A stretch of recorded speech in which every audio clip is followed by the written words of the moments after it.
আজকে আপনাদের সাথে শেয়ার করব গরুর মাংসের কোরমা। আশা করি রেসিপিটি আপনাদের ভালো লাগবে। গরুর মাংসের এই কোরমাটা করার জন্য প্রথমে আমি একটা মশলা তৈরি করে নিব। এই জন্য নিয়েছি কালো গোলমরিচ আর সাদা গোলমরিচ, অল্প একটু জয়ফল আর একটা কালো এলাচ, আর কিছু জয়ত্রী আর ভাজা পেঁয়াজের বেরেস্তা আর কিছু বাদাম নিয়েছি, টক দই। এগুলো সব আমি ব্লেন্ড করে নিব একসাথে। ব্লেন্ড করা হয়ে গেছে, এবার একটা বাটিতে ঢেলে নিচ্ছি।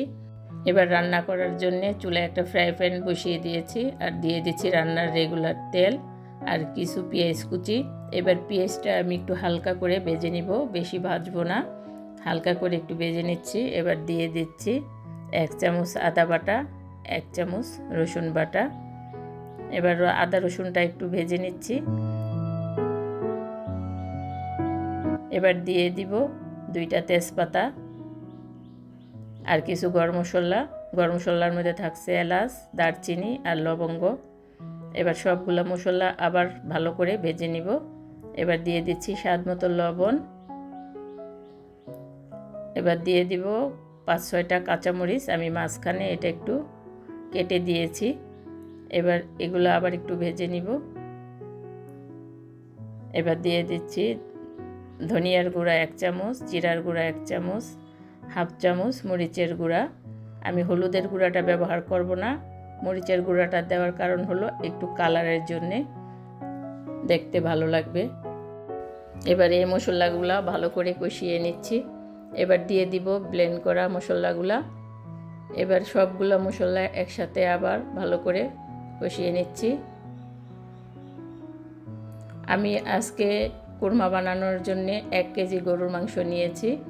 আমি হাড় চর্বি সহ মাংসটা নিয়েছি।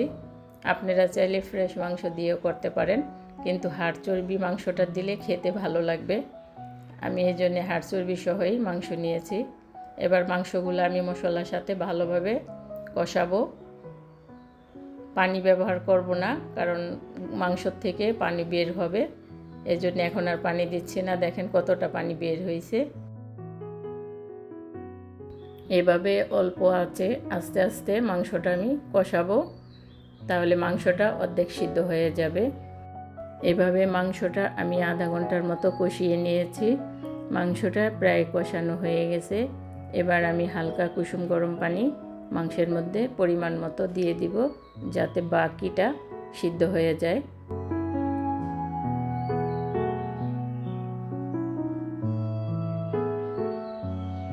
এবার আমি ঢাকনা লাগিয়ে এবার মাংসটাকে ভালো করে অল্প আঁচে সিদ্ধ করে নিব। মাংসটা প্রায় আমার রান্না শেষ। এবার আমি শেষে 1 চামচ গুঁড়া দুধ দিয়ে দিব, কারণ কুরমার মধ্যে দুধ দিলে কুরমাটা খেতে বেশি ভালো লাগে।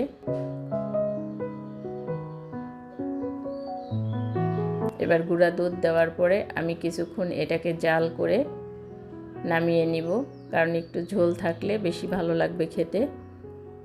আমার প্রায় রান্না শেষ।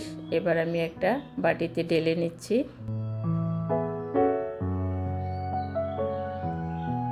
দেখেন কত সুন্দর, মাশাআল্লাহ, দেখতে অনেক লোভনীয়, খেতেও আশা করি ভালো লাগবে। আজকের এই গরুর মাংসের রেসিপিটি আপনাদের কেমন লাগলো অবশ্যই কমেন্টস করে জানাবেন। সবাই ভালো থাকবেন। আল্লাহ হাফেজ।